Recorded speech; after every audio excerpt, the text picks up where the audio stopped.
Hello lovely people, welcome to my channel. It's Kanisha. If you are new around here, hit the subscribe button so you can stay updated for when I next post my video. In today's one, I'm going to talk to you about some of my recent book purchases and kind of go through them. I've just been collecting these books over the last 2 to 3 months and I have made a start on one of them, but the rest of them I'll make a start in 2023 to read them. I've told you this before and I feel like it's still as true as ever. My experiences of buying a book versus actually reading it are very different.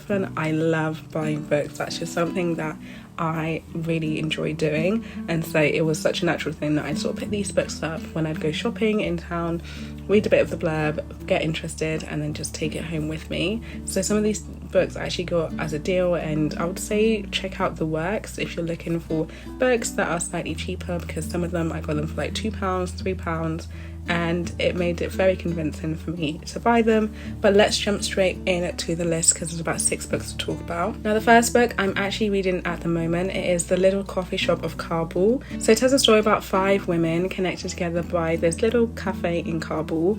Each of them have very different experiences, and especially since this book is based in the time of the Taliban's rising, so women are being oppressed, there's a lot of danger happening around them, and it tells the story of how they come together in this little coffee shop and are able to help each other and transform each other's lives. I've been enjoying it so far. I think it does an excellent job of weaving together 5 completely different stories and bringing them to that meeting point, which is the cafe, and you really start to root for these characters because it dives into it enough.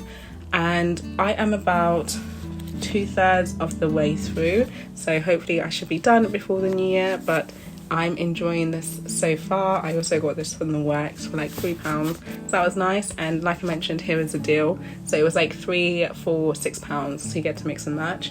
So I also got this book called Songbirds by Christy, Lefteri. So if you've read The Beekeeper of Aleppo, it is the same author of this book. It tells the story of a young woman called Nisha in Cyprus, and she basically cares for another woman's child as well as looking after her own child. I believe they're refugees, and one day Nisha vanishes, but the only people that are looking for her are her employer and Nisha's lover, and I guess they must work together to sort of find where she has gone and see if they can uncover the truth about what's happened. I haven't started this yet, but definitely looking forward to reading it because the cover is so beautiful. The next book, also from the works, I got this as a gift. It is The Silent Patient. I feel like a lot of people have talked about this book, and it's definitely been on several lists for quite a long time as books to check out. It tells the story of a woman called Alicia Berenson, and basically she had a perfect life until 6 years ago when she murdered her husband, and since that point she has not spoken a single word. So I guess over the course of the book they try to uncover what happened that night, why she's not spoken, etc. And so the only truth about the night is with her, but obviously she doesn't speak. So I wonder how they will tell the story, and if it gets dry at some point. That's my worry when there's kind of like just one main objective. Is the rest of the story fulfilling enough and exciting at the same time? The next book that I also purchased recently is Eleanor, Oliphant. Is this an O? I think it's an O. Eleanor, Oliphant is Completely Fine by Gail, Honeyman. So I also saw this on people's lists a while ago, I think a few years ago, and I finally found it. I think I also got it from the works, and it tells the story of a young woman who lives a very simple life, and she seems to be happy. Nothing's missing from her carefully timetabled existence, except sometimes everything. So I don't really know what to expect from this book. I think it could be interesting, at least I hope so, because it is a huge book. Look at this compared to some of the other books that I've got, which are much thinner. So I'm curious to find out what this story is about. I believe this is a work of fiction, but outside of that, I don't know what to expect when it comes to this book. The next one is Malibu Rising by Jenkins Reid. So I read 7 Husbands of Evelyn Hugo in 2020, and honestly when I tell you, it was my favourite book that I read in 2020. So when I saw this cover and I saw this book was available, I also got it on a deal, I was like, I have to get it. I didn't even read what it was about. I just saw the author and I was like, yeah, you're coming home with me.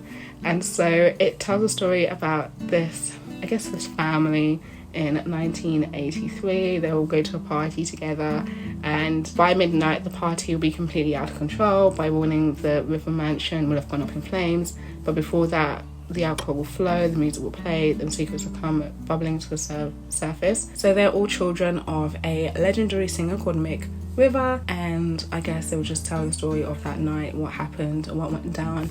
But if Seven Husbands of Evelyn Hugo was anything to go by, I think I would enjoy this book.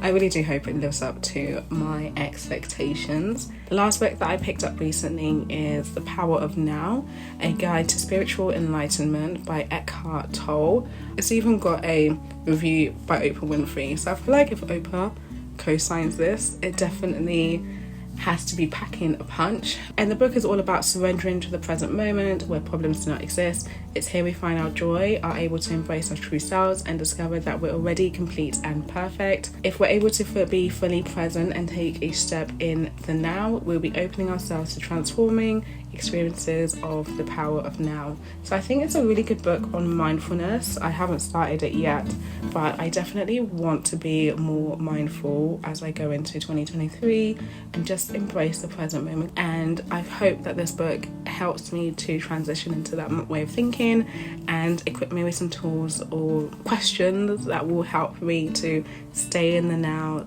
celebrate the moment, and just have a bit more mindfulness. So I think that'll be an interesting read. And with all of these books, if you do want to hear what my thoughts are once I'm finished, just let me know in the comments below. But those are my recent purchases of books in the last, I'd say, 3 to 4 months. I think 2023 I'm going to try and read a lot more books. I know I'll probably buy a lot more books, but definitely going to tackle this pile first and foremost before I dive into the rest of the books that I need to read, as well as the books that I posted in my other video. If you haven't watched that already, check it out above here. It's all about the books that I'm reading at the moment.